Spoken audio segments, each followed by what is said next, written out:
사라져라 저주받은 얼룩이여, 사라져라 내 말 안 들리느냐.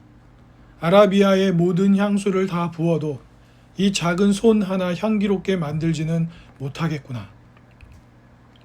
영국이 자랑하는 대작가 윌리엄 셰익스피어의 맥베스라는 소설에 나오는, 이야기에 나오는, 작품에 나오는 한 말입니다. 권력에 눈이 멀어가지고 왕을 죽이고 왕위를 빼앗은 맥베스와 그의 부인은 성공의 최고점에 이르러서 죄책감을 마주하게 됩니다. 특히 맥베스의 부인은 이 범행을 주도할 만큼 대담했지만 밤마다 손에 묻은 피가 지워지지 않는 환각을 보게 됩니다. 그리고 목류병 상태에서 이런 말을 부르짖게 돼요. 인간이 저지른 죄악의 흔적은 그 어떤 지상의 어떤 방법으로도 씻어낼 수가 없다는 것을 셰익스피어가 이 권력을 탐했던 이 부부의 이야기를 통해 우리에게 보여주고 있는 비극적인 대사 중에 한마디입니다.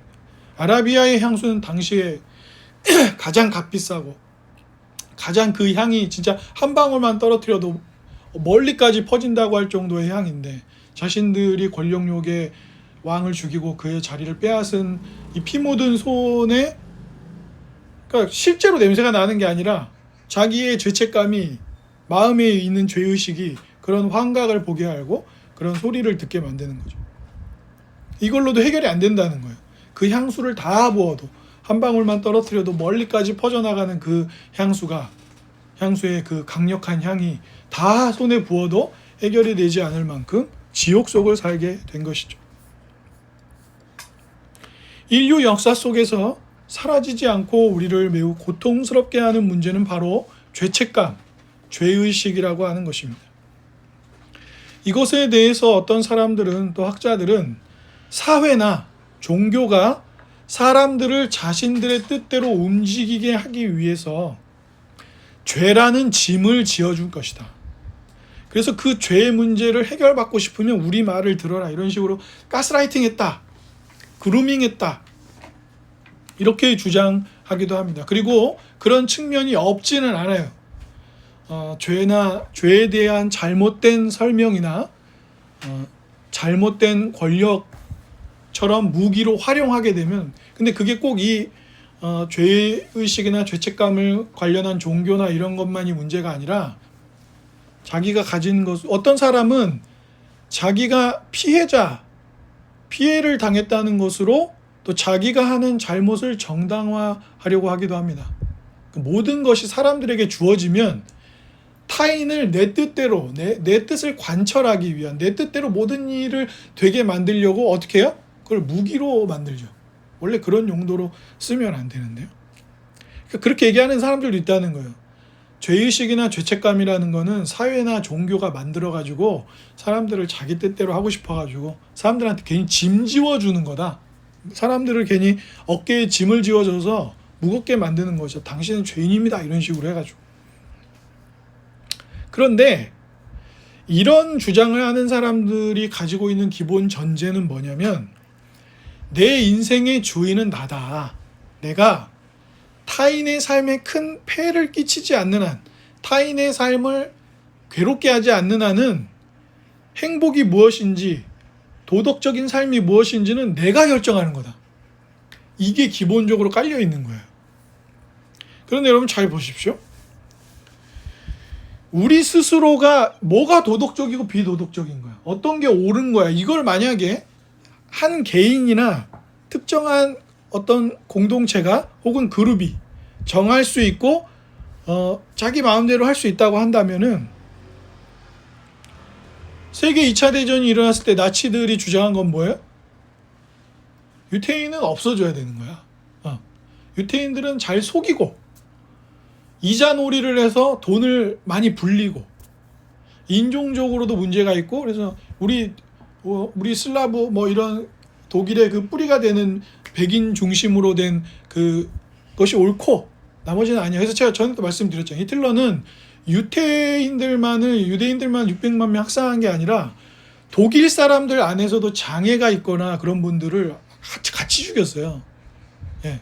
마치 내 기준에 봤을 때는 이런 사람들만이 진짜 사람이야. 나머지 사람들은 사람이 아니야. 이렇게 주장하는 것이죠.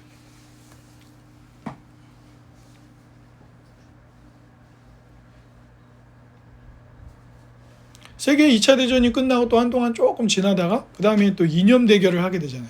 민주주의와 공산주의. 물론 여기에는 꼭 이념 대결만 있는 게 아니라 당연히 각 세계 각국의 치열한 우위를 점하고자 하는 경쟁, 또 경제 싸움, 이런 게 당연히 복합적으로 얽혀 있겠죠. 어떤 문제도 한 가지로만 잴 수는 없어요. 다 복합적으로 엮여 있는 거지. 그럼에도 불구하고 냉전 시대가 찾아왔을 때도 민주주의가 다 옳은 거야. 아니, 공산주의로 해야 돼. 그래야 사람들이 평등하게 살 수 있어. 민주주의 하면 뭐하냐? 자본주의 해가지고 돈 많이 있는 사람들은 뭐 다 누리고 돈 없는 사람은 누리지 못하고, 그럼 어떻게 세상을 살 수가 있냐? 그 사회가 유지가 될 수 있냐? 이번 주 주중인가에 구글에서 제미나이도 3.5를 발표하고 여러 가지 바뀐 서비스에 대해서 발표를 했어요. 근데 제미나이가 AI 구글에서 AI 이제 구독하잖아요. 사람들이 구독료를 내고 제미나이를 프로로 쓰는 사람들이 있단 말이에요. 근데 그거 위에 울트라가 있어요. 구글 울트라라는 게 있어요. 이 울트라는 뭐냐면 이번에 이 울트라에 약간의 AGI가 가능한 에이전트 AI가 가능한 기능을 거기에 좀 넣어놨어요. 무슨 말이냐면 AI한테 메일 오는 거, 업무 메일 답하는 거라든가 메일 정리하는 거라든가 어떤 특정한 내용을 구글 시트라 그래가지고 막 숫자나 이런 거 넣어가지고 정리시키는 거라든가 이런 거를 시키는 거예요. 근데 예를 들어서 제가 밤 10시에 자야 돼요. 제가 자면서 AI한테 야, 이런 메일이 해외에서 오거나 이렇게 하면 정리하고 답을 이런 식의 내용으로 보내고 그런 걸 너가 일을 해. 그러면 제가 자는 동안에 AI는 일을 하는 거예요. 그리고 결과를 다 만들어 놓고 제가 아침에 일어나면 그걸 다 해놓는 거죠. 그럼 여러분 생각해 보세요. 이제 그거를 쓸 수 있는 사람과 쓸 수 없는 사람은 일의 효율에서 얼마나 차이가 오겠어요. 내가 예전에는 일일이 다 내 손으로 보고 숫자를 다 기입하고 막 이렇게 했었는데 이제는 그냥 얘한테 시키기만 하면 얘가 내가 주는 권한을 가지고 일을 한단 말이에요. 나중에는 이게 아마 이제 지금은 어렵겠지만 은행 업무라든가 또 비행기 이런 식으로 하는 거죠. 내가 10월이나 11월 달에 어디로 여행을 갈 거야. 그러니까 한 열흘 정도 내가 시간을 줄 테니까 그 열흘 정도 그 변동되는 기간 안에서 가장 뭐 싼 티켓으로 아니면 가장 비싼 티켓으로 어떤 항공사를 주로 해가지고 티켓팅 해놓고 호텔도 네가 이렇게 내가 어디로 가니까 해놓고 여행지 가서 내가 다닐 곳들에 필요한 교통편이나 이런 것도 네가 다 티켓 다 끌어놔. 그럼 이제 우리가 일일이 다 할 필요가 없는 거예요. 내가 조건만 제시해주고 한정만 지어주면 거기서 다 하는 것이죠.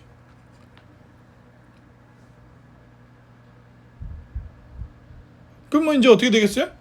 격차가 벌어지죠. 근데 지금 울트라가 원래보다 가격을 조금 낮춘 버전도 내놨는데 그래도 한 달에 $100예요. $100. 달러로 $100. 물론 그 $100를 지불할 수 있는 사람들은 당연히 쓰겠죠. 왜? 아니 엄청 편리해진단 말이에요. 진짜로. 게다가 내가 만약에 해외에 있는 회사들하고 일을 해요. 미국이나 이런 데 있는 회사들하고. 우리 시차 정반대잖아요. 아침이면 저녁이고 막 내가 잠자는 시간이고 막 이런 그거를 기본적인 일은 해준다. 그러면 얼마나 그게 격차가 벌어지겠어요. 그럼 그래서 예전에 공산주의에 있는 사람들이 뭐라고 한 거예요. 봐라. 야, 계급이 없어졌다고? 왕 제도가 사라지면서 계급이 뭘 사라졌어? 돈 많이 가진 애들이 돈 없는 사람들보다 위에서 살고 있잖아. 그건 계급이 아니냐? 이렇게 우리는 평등해. 네. 그런 거죠. 그런 대결도 했었던 것이죠. 그러니까 현실적으로 인생의 주인은 나고 타인에게 해를 끼치지 않는 한 기준을 정해서 내가 해 라고 하는 말은 사회나 종교가 죄라는 짐을 지워준 거야 라고 주장할 수 있을지 모르지만 그 주장의 근거는 역사를 통해서 그게 얼마나 안 되는 일인지 또한 증명이 되는 거라고. 특히 공산주의권 국가들은 종교를 갖지 못하도록 했단 말이에요. 특히 기독교를 못 갖게 했어요. 그래서 굉장히 핍박하기도 하고 순교자들도 많이 나오고 그랬는데, 그럼 종교를 없애고 나서는 뭐 종교로 인해서 일어날 수 있는 부작용들이 사라졌냐? 아니에요. 학살도 일어나고 전쟁도 빈번하게 일어나고 계속 그랬단 말이에요. 오늘 시편 32편은 시편 150편 전체 내용들 중에서 잘 알려진 7편의 참회 시중, 죄를 고백하는 시중의 하나로 분류됩니다. 그런데 오늘 이 32편은 사실 51편하고 짝꿍이거든요. 시편 51편은 너 다윗의 회개시인데 회개하는 이 참회 시들 중에 제일 유명합니다. 그런데 시편 51편과 32편은 배경은 똑같아요. 다윗이 밧세바를 범하고 그의 남편인 우리아를 전쟁에 나가게 해서 일부러 죽게 만든 그 사건 이후에 한동안 시간이 지나고 하나님께서 나단 선지자를 다윗에게 보냅니다. 나단 선지자가 어떤 돈 많은 사람이 있는데 어린 양 한 마리밖에 없는 사람, 그래서 어떤 손님이 와가지고 식사 대접을 하는데 자기는 부자인데 재물이 많은데 그 양 한 마리밖에 없는 사람이 양을 뺏어가지고 식사 대접한 그런 사람이 있다. 그러니까 다윗이 막 노발대발하죠. 도대체 그놈이 어떤 놈이냐고. 왜냐면 이제 그때는 다윗이 재판을 하고 그랬으니까. 너 어떤 놈이 내가 가만두지 않겠다. 내가 그놈을 벌하겠다고 그래요. 당신이라고. 그러면서 밧세바를 범하고 우리아를 죽인 사건을 언급하고 다윗이 회개합니다. 근데 뭐가 다르냐? 시편 51편은 나단 선지자로부터 자신의 허물을 죄악을 범한 죄악을 듣게 된 다윗이 처절하게 하나님 앞에 즉각적으로 회개하는 그 철저한 회개의 포인트가 있다면, 시편 32편은 어느 정도 시간이 지나고 나서 다윗이 그 문제를 다시 정리한 거예요. 그래서 회개가 주는 복이 무엇인지, 그래서 사람들에게 교훈으로 하나님께 죄를 고백하고 죄 용서를 받아야 한다. 그것이 우리에게 얼마나 중요한 것인지를 교훈하기 위해 어느 정도 시간이 지난 다음에 정리한 것이 시편 32편입니다. 그래서 죄에 대한 처절한 슬픔보다는 51편에 그런 게 좀 잘 나오고, 여기 32편에서는 그러한 죄를 고백하고 하나님으로부터 죄를 용서받은 이가 어떤 기쁨과 감사를 누리게 되는가, 이게 조금 더 포인트가 놓여져 있습니다. 그래서 오늘 본문을 보면 허물의 사함을 받고 자신의 죄가 가려진 자는 복이 있도다. 마음에 간사함이 없고 여호와께 정죄를 당하지 아니하는 자는 복이 있다. 이렇게 시작합니다.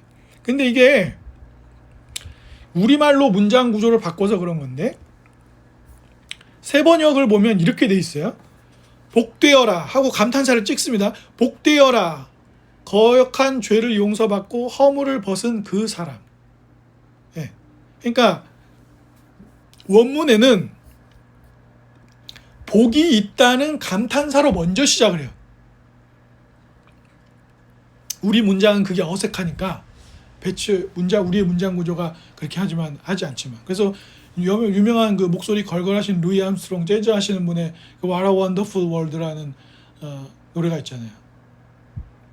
그래서 그 What a Wonderful World라는 말도 감탄사예요. 감탄사. 얼마나 아름다운 세상인가. 얼마나 놀라운 세상인가. 죄를 용서받은 이는 얼마나 행복한지를 이야기하며 이 시편은 시작합니다. 그러면서 하나님께 죄를 고백하지 않았을 때, 그죠? 다윗이 밧세바를 범하고 우리아를 죽인 다음에 회개해요? 바로 안 해요. 일정 시간 동안 회개를 안 합니다. 그러면서도 왕으로서 해야 될 일들은 해요. 다 정상적으로. 주변에 눈치챈 사람들이 있었을 수 있지만, 특히 요압 장군 같은 사람은 다윗이 뭔 짓을 했는지 사람들이 잘 모르기도 합니다. 그래서 이 죄를 고백하지 않고 지냈을 때 다윗의 삶이 얼마나 엉망진창이 될 수 있는지를 3절이나 4절에서 이어서 고백하고 있습니다. 3절과 4절을 한번 같이 본문을 읽어보도록 하겠습니다. 시작. 내가 입을 열지 아니할 때에 종일 신음함으로 내 뼈가 쇠하였도다. 주의 손이 주야로 나를 누르시오니 내 진액이 빠져서 여름 가뭄의 마름같이 되었나이다.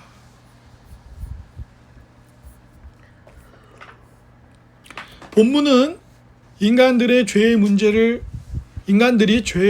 마주하지만 정작 그 죄의 문제를 유일하게 해결하실 수 있는 하나님께 얼마나 의도적으로 나아가지 않는지를 또한 잘 보여주고 있습니다.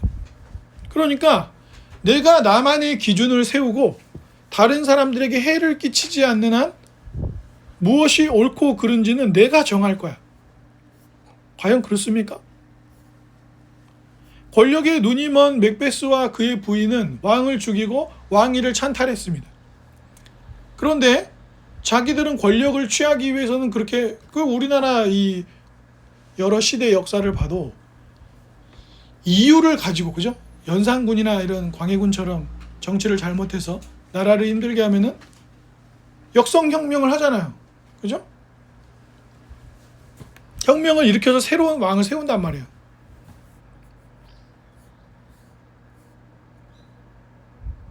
그때 어떻게 합니까? 3족 혹은 9족을 멸합니다. 왜 그렇게 해요? 후환을 남기지 않기 위해서. 그게 과도한 일이라는 건 혁명을 일으킨 사람들도 알아요. 근데 왜 그렇게 해요? 권력이라는 거는 빈 공간을 허락하지 않는단 말이에요. 우리가 권력을 갖게 됐는데 앞선 권력을 가진 사람들 중을 남겨두면 어떻게 돼요? 어떤 식으로 돌아올지 모르니까 분명히 과한 처벌인데도 그런 식으로 싹 숙청한다 그러잖아요. 그걸 싹 숙청해가지고 앞으로 일어날 일을 미리 막는 것이죠. 그 일이 일어날지 아닐지는 사실 아무도 몰라요. 결국에 세조도 어떻게 했어요? 단종을 유배 보낸 다음에 뭐 사약을 먹였든 아니면 다른 방법을 취했든 제가 형의 아들이에요. 형의 아들. 조카예요. 조카. 그 조카를 어렸을 때부터 보고 형 문종이 왕 할 때도 이렇게 보고 그들의 아버지가 누구예요? 그 유명하신 우리 세종대왕님 아니에요. 세종대왕님이 그 꼴을 보셨으면 정말 아마 쓰러지셨을 텐데.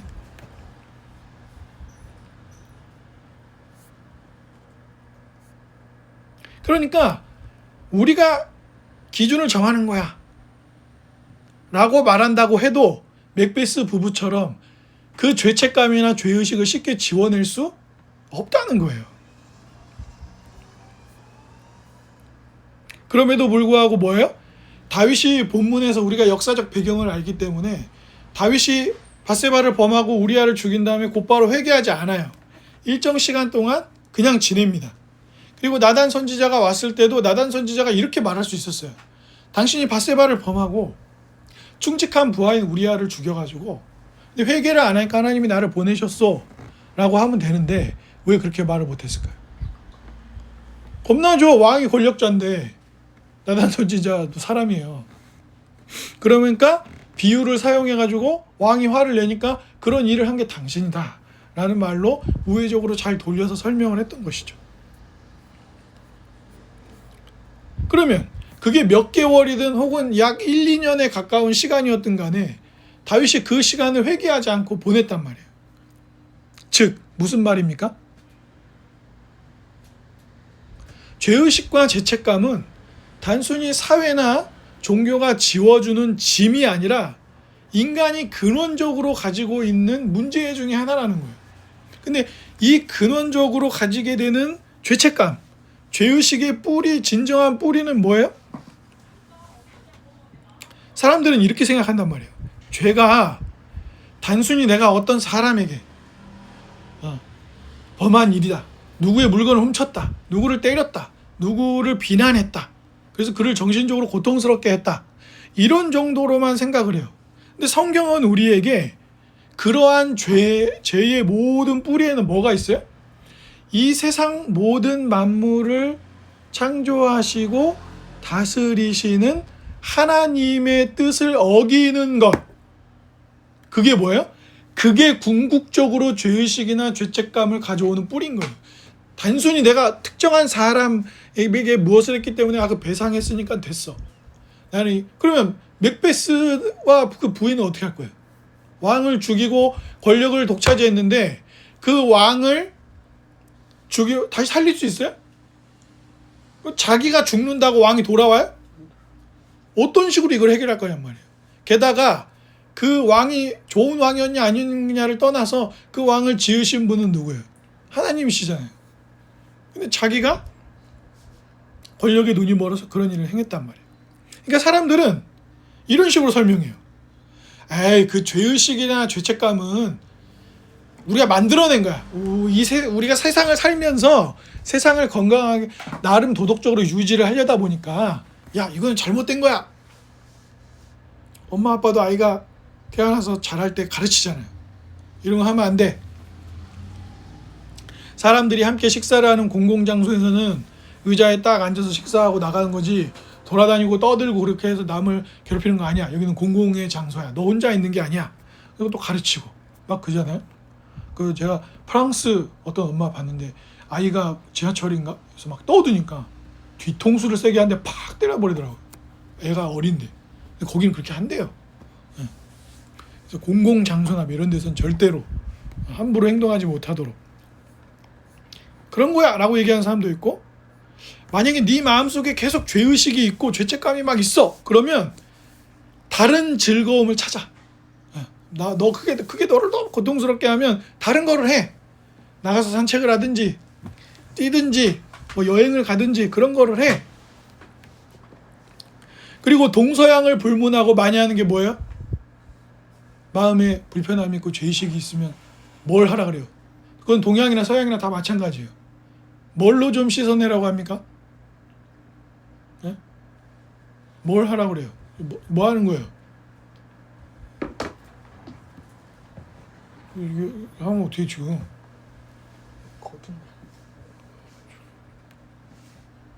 어떤 걸 하라 그러죠? 선행을 하라 그러죠. 선행을 해서 너의 마음에 있는 그 죄의식, 너가 잘못했던 일에 대해서 계속 고통스러워하는 그 문제를 착한 일을 많이 해. 그래서 그걸 좀 씻어내. 그건 동서양에 다 있어요. 그렇지 않습니까? 그러니까 이런 식의 대응을 하도록 우리가 세상을 살면서 이렇게 요구되는데, 제가 말씀드렸다시피 죄의 대상이 단순히 내가 죄를 범한, 내가 죄의식을 가지고 있는 특정한 사람만이 아니라 궁극적으로는 이 온 우주 만물을 선한 뜻대로 만드시고 그 세상을 선한 뜻대로 인도하시는 하나님의 뜻을 어긴 것이기 때문에 그 문제를 해결하지 않으면 이 죄에 대한 문제는 해결되지가 않는 거예요.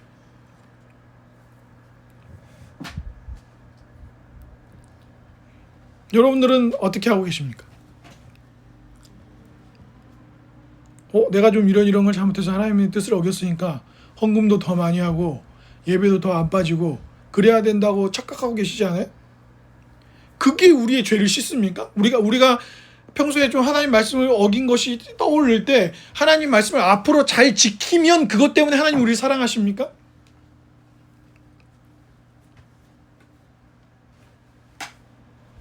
혹은 다른 일을 열심히 해서 봉사활동을 열심히 한다든가, 사람들하고 길에 있는 쓰레기를, 마을에 있는 쓰레기를 함께 치운다든가, 그러면 됩니까? 아니면 내가 이런 죄의식을 가질 필요가 없어, 내가 죄책감을 가질 필요가 없어 하고 지워내려고 하면, 마음을 비워내려고 하면 자동으로 그게 되나요?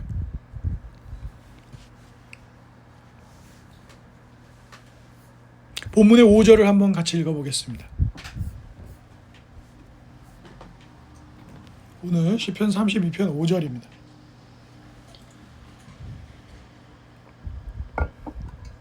시작. 내가 이르기를 내 허물을 여호와께 자복하리라 하고 주께 내 죄를 아뢰고 내 죄악을 숨기지 아니하였더니 곧 주께서 내 죄악을 사하셨나이다. 이 10절도 같이 한번 읽어보겠습니다. 시작. 악인에게는 많은 슬픔이 있으나 여호와를 신뢰하는 자에게는 인자하심이 두루리로다. 아멘.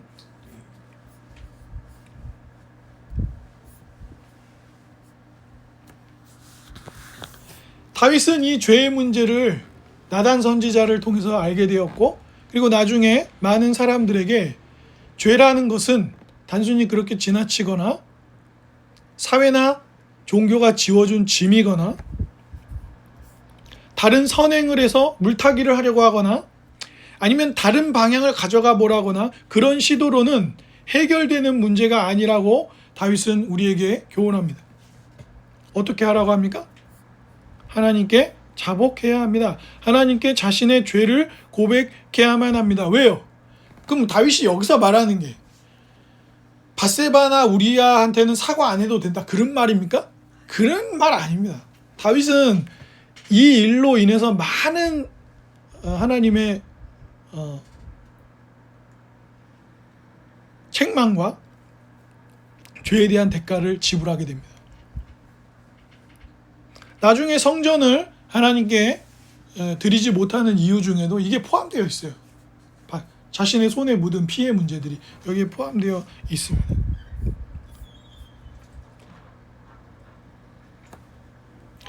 결정적으로 제가 10절을 같이 읽어드린 이유는 이것 때문입니다. 신약성경 로마서 4장을 한번 같이 보겠습니다. 신약성경 로마서 4장입니다.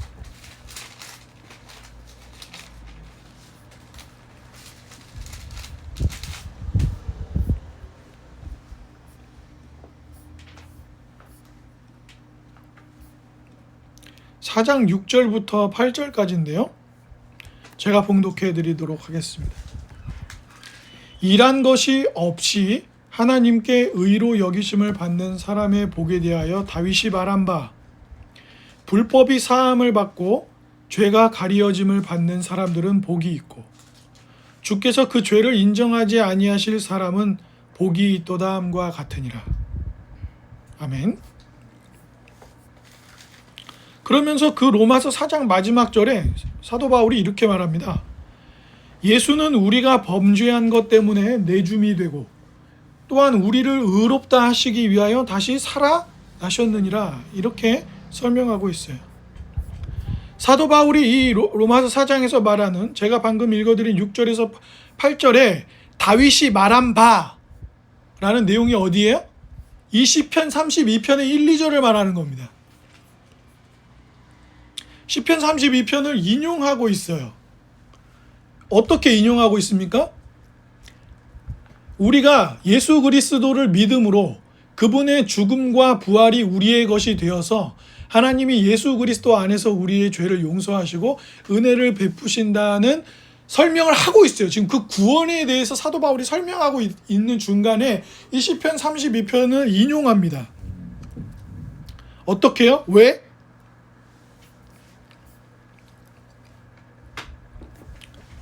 우리의 구원은 우리가 무엇을 해서 구원을 얻는 것이 아니라 뭐라고 말해요? 하나님이 예수 그리스도를 통해서 그리스도가 우리를 대신하여 우리의 죄를 지고 죽으시고 부활하신 것을 믿고 의지하면 그 믿는 것 때문에 어떻게 하신다고요? 우리의 죄를 용서하시는 거다. 우리가 어떤 공로가 있기 때문에, 우리가 뭘 했기 때문에, 우리가 뭘 하면 그 조건을 채워서 구원을 얻는 것이 아니다라는 의롭다함을 얻는다는 설명 속에서 시편 32편을 인용하고 있어요. 이 얘기는 곧 무슨 말입니까? 많은 사람들이 회개하면 구원을 얻는다고 말해요. 많은 사람들이 자신의 죄를 하나님께 고백하면 구원을 얻는다고 말합니다. 근데 저를 보세요. 죄를 어떻게 깨닫습니까? 우리 하나님 앞에서 우리가 영원한 형벌을 받아야 하는 죄인이라는 사실을 우리가 어떻게 깨달아요? 어떻게 알게 됩니까? 뭘로 알게 돼요? 우리가 하나님 앞에서 죄인이다. 그래서 우리가 죄인이기 때문에 하나님의 영원한 형벌을 받아야 한다는 걸 뭘로 깨닫냐고요? 에? 그게 말씀이죠, 당연히. 말씀이 말하기 때문에 우리가 알게 되는 거예요. 그러면 말씀이 우리에게 말할 때 회개하라, 하나님 나라 가까웠다라고 예수님도 그렇게 선포하고 시작하셨고, 그 전에 세례 요한도 회개하라, 천국이 가까웠다, 하나님 나라 가까웠다 하면서 시작을 했잖아요, 요단강에서. 그죠? 그러면 예수님이나 세례 요한이 회개하라 하나님 나라 가까워왔다라고 복음을 전했을 때 사람들이 그 말을 듣고 다 자신의 죄를 깨달았습니까? 심지어 예수님이 말씀을 전하셨는데도 안 듣고 예수님을 죽이려고 한 사람들이 있었잖아요. 그죠? 그 얘기는 곧 무슨 말이죠? 성령께서 그 전해지는 말씀 가운데 자신의 죄를 내가 정말 죄인이야 하고 인정하도록 하시는 은혜가 없으면 사람 스스로는 이 죄를 깨달을 수 없다는 겁니다. 그래서 나중에 한나 아렌트라고 하는 유명한 학자가 예루살렘의 아이히만이라는 책을 써요. 그때 보면 히틀러의 명령에 따라서 유대인들을 학살했던 전범들 있죠. 전범들. 전쟁 범죄자들이 재판을 받는단 말이에요. 그 재판을 받을 때 그 사람들이 하는 말이 뭐예요? 뭐냐고, 무슨 핑계를 댑니까 그 사람들이? 예, 나는 그냥 시켜가지고 버튼을 눌렀을 뿐이라는 거예요. 죄의식이 없어요. 지금 뭐가 문제이고 뭐가 잘못됐는지를 말하지 못하고 시켜서 그런 거예요. 그 권력자가 시켜서 한 겁니다. 라는 무미건조한 대답을 한단 말이에요. 자신이 버튼을 하나 누른 것 때문에 얼마나 많은 여자와 아이들과 사람들이 죽음을 맞이했는지에 대한 의식이 없어요. 의식이. 난 그냥 자기가 무슨 로봇인 것처럼 말해. 누르라고 해서 눌렀을 뿐인데요. 근데 수많은 전쟁 범죄자들이 그런 식의 대답을 하는 거예요. 그런 식의 대답. 이건 뭐예요? 어떤 일이 일어났는지, 또 검사가 기소를 했기 때문에 너가 이런 죄를 졌기 때문에 우리가 너를 전쟁 범죄자로 기소한 거 알아요. 근데 여기는요, 전혀 감지를 못하는 거죠. 자기가 무슨 일을 저질렀는지를 지금 인식을 못해요. 마찬가지입니다.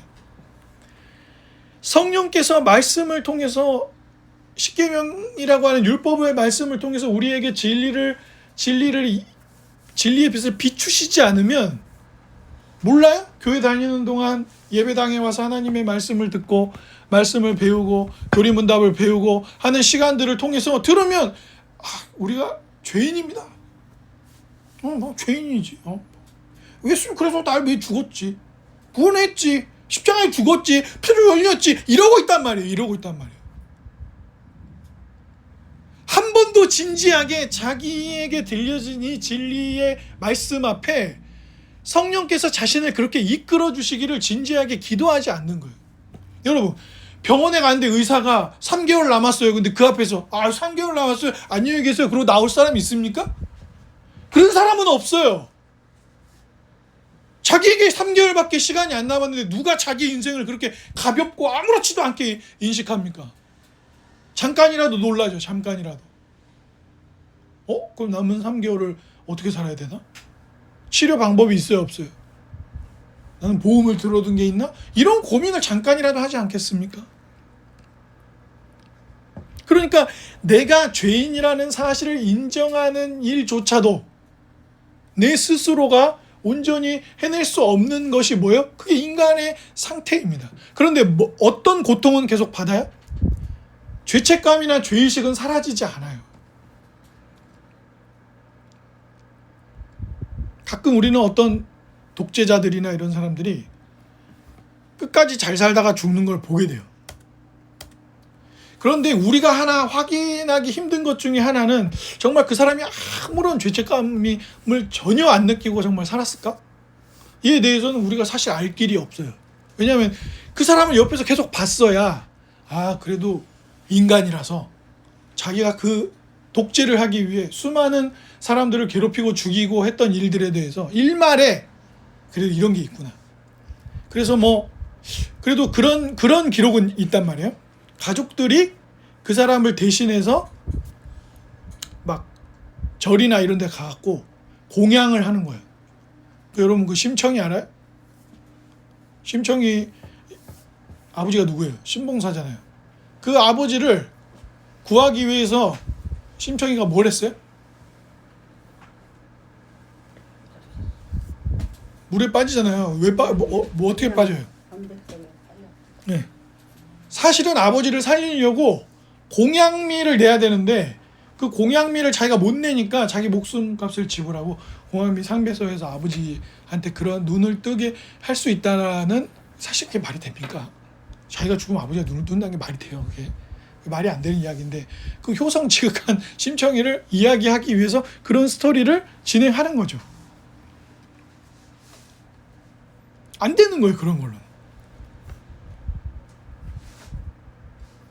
그러니까 독재자들도 우리가 모르긴 하지만 그 가족들이 한 행위는 기록으로 좀 남아있는 게 있어요. 그런 독재자들 보면 뭐 예를 들어서 뭐 열심히 어디에, 그래서 왜 그 대부란 영화는 진짜 명작이니까 나중에 한번 보세요. 대부가 1부 2부가 있는데 거기 보면 마피아들이 나와요. 이 마피아들이 사람 죽이고, 그죠?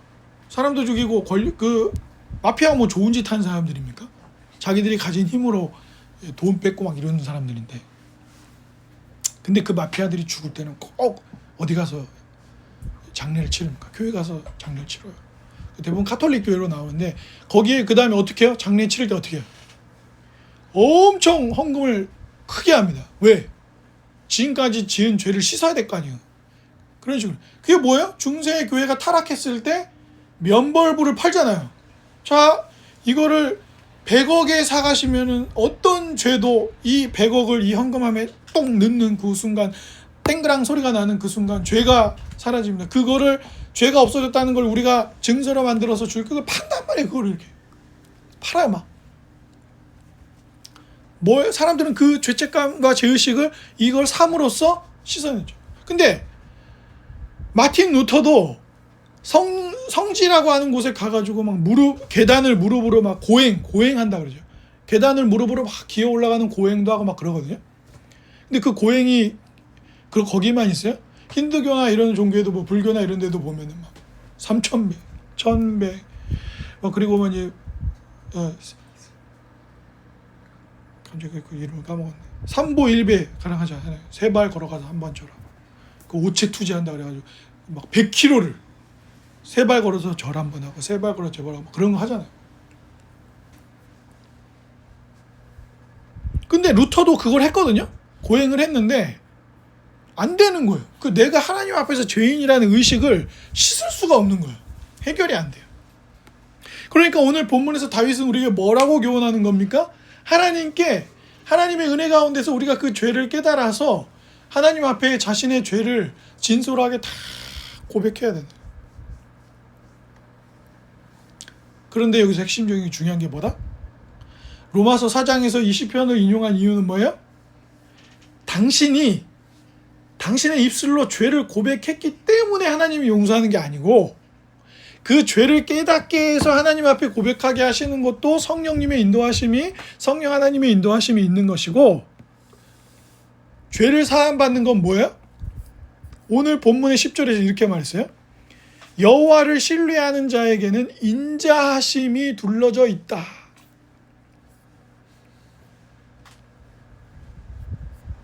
세 번역에서는 이렇게 말해요. 주님을 의지하는 사람에게는 한결같은 그 하나님의 사랑이 넘친다. 그 사람의 삶에 넘친다. 이렇게 번역을 하고 있어요. 그걸 가지고 온 사도 바울은 뭐라고 말하는 거예요? 사람이 어떻게 했기 때문에가 아니라, 하나님은 어떤 하나님이에요? 우리 하나님은 인자하신 하나님이에요. 그 인자하심이라는 말이 뭐라고요? 헤세드가 뭔데요? 하나님은 약속하시면 반드시 실패하지 않고 그 약속을 이루시는 분이에요. 그런데 에베소서에 보면 하나님이 우리를 죄인들을 구원하시는 은혜의 내용이, 인간이 죄를 짓고 나니까 갑자기 계획을 세우신 게 아니라 뭐라고 돼 있어요? 우리를 구원하는 구원의 계획은 이 세상이 만들어지기도 전인 창세 전에 하나님이 우리를 택하여 구원하시기로 했다는 거예요. 그건 언약의 내용입니다. 그리고 그 언약은 성부 하나님과 성자 하나님과 성령 하나님 삼위 안에서, 삼위 하나님은 한 의지를 가지시는데 삼위 하나님 안에서 각 위격을 가지신 하나님이 이미 정하신 일이에요. 사랑이신 그 하나님, 그 인자하심을 한없이 부어주시는 하나님이 이미 정하신 일이란 말입니다.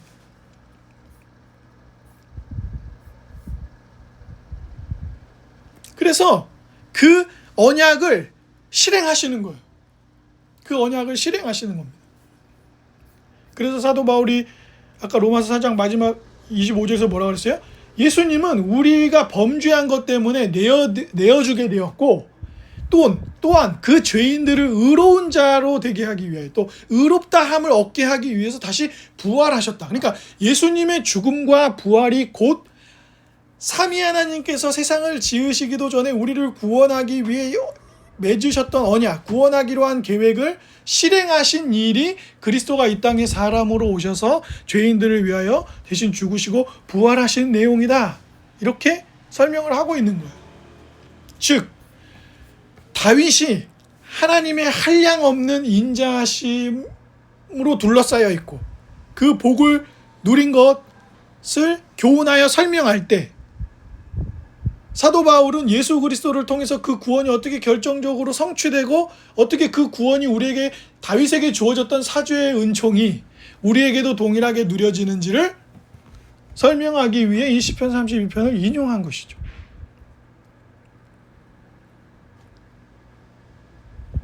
그런데 여기에 한 가지 굉장히 어려운 점이 있는 거예요. 뭐예요? 하나님은 인자하심을 베풀어서 창세전에 뜻하신 구원의 계획을 성취하시는 분이기도 하지만 하나님은 또 의로운 분이시거든요. 그러니까 죄를 간과할 수 없단 말이에요. 죄를 그냥 지나칠 수가 없어요. 그러니까 하나님이 어떻게 하신 거예요? 성자 하나님이 이 땅에 오셔서 우리의 죄는 대신 지시고 그 영원한 하나님의 진노와 심판을 다 받으시고 또 그를 다시 살리셔서 그 부활의 생명은 우리에게 주셔서 은혜로 구원을 얻도록 하시는 거예요. 그러면 이제 어떤 고백을 할 수 있게 됩니까? 오늘 본문의 마지막 절 11절을 한번 같이 읽어보겠습니다. 그 인자하심을 입은 사람들에게 무엇이 있어요? 시작. 너희 의인들아 여호와를 기뻐하며 즐거워할지어다. 마음이 정직한 너희들아 다 즐거이 외칠지어다. 이게 되는 거예요. 그러면 그러나 오해하지 마십시오. 여기서 말하는 기쁨은 단순히 죄를 용서받았어. 예수 그리스도로 말미암아 하나님의 인자하심이 나에게 임하여서 그분이 베풀어 주신 한없는 은혜로 그 창세전의 계획대로 내가 은혜를 얻어서 구원을 얻게 되었어. 이 기쁨은 도망가는 기쁨이 아닙니다. 저를 보세요. 이 기쁨은 도망가는 기쁨이 아니에요. 그게 무슨 말입니까? 천국행 티켓을 얻는 게 아니란 말이에요. 다윗이 말하는 기쁨은 하나님으로부터 죄를 용서받고 그러면 다윗이 밧세바에게 저지른 일이라든가 우리아를 죽인 일들이라든가 우리아가 살아 돌아옵니까? 아니면 자신이 밧세바를 범해서 괴롭게 만든 일이 사라져요? 그런데 처절하게 죄를 고백하고 사죄의 은총을 누린 다윗은 이후에 어떻게 합니까? 밧세바의 삶을 잘 돌보고 또 우리아와 관계된 일들에 대해서도 자기의 죄를 피하지 않고 자신의 죄를 철저하게 고백하고 거기에 응당한 대가를 치러 나가는 것이죠. 즉 하나님으로부터 죄를 용서받았다는 것은 내가 범한 일에 대해서도 최대한의 책임을 지는 거예요. 삭개오가 뭐라 그랬어요? 삭개오의 직업이 뭐였죠? 세리입니다. 세리는 뭐 하는 사람들이에요?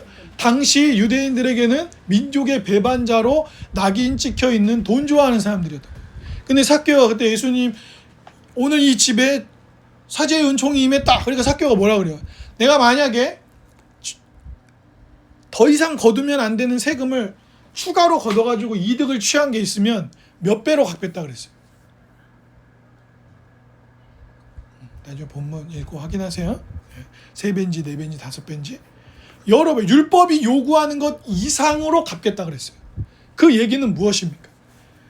다윗이 말하는 사죄의 은총은 궁극적으로 지은 죄에 대한 하나님께 지은 죄에 대한 사죄의 은총을 누리는 것이기도 하면서 자신이 범한 현실적인 죄에 대해서도 책임을 회피하지 않는 기쁨과 감사를 이야기하는 것입니다. 그러니까 사죄의 은총을 누린 그리스도인이라고 하는 사람들의 삶에는 두 가지 특징이 있는 것이죠. 뭡니까? 무엇보다도 하나님을 사랑하는 것입니다. 다른 어떤 것도 하나님을 넘어설 수 없어요. 이들에게는. 또 하나는 무엇입니까? 자신을 용서하시고 새로운 피조물로 빚으시고 하나님 나라 백성 삼으시고 자기 자녀 삼으신 그 은혜 때문에 뭘 하는 사람들이요? 기꺼이 이웃들을 사랑하는 사람들. 기꺼이 이웃들을 위해 자신의 것을 포기할 줄 알고 이웃들을 사랑하는 삶을 자신에게 주어진 삶 동안 살아가는 사람들이에요. 그러니까 다윗이 고백하는 기쁨, 사도 바울이 로마에 있는 교인들 형제자매들에게 복음을 증거하면서 말했던 기쁨 속에는 무엇이 있어요? 하나님을 기뻐하고 이웃들을 사랑하는 삶의 현실적 실천이 들어있는 것입니다. 주 안에 사랑하는 형제자매 여러분,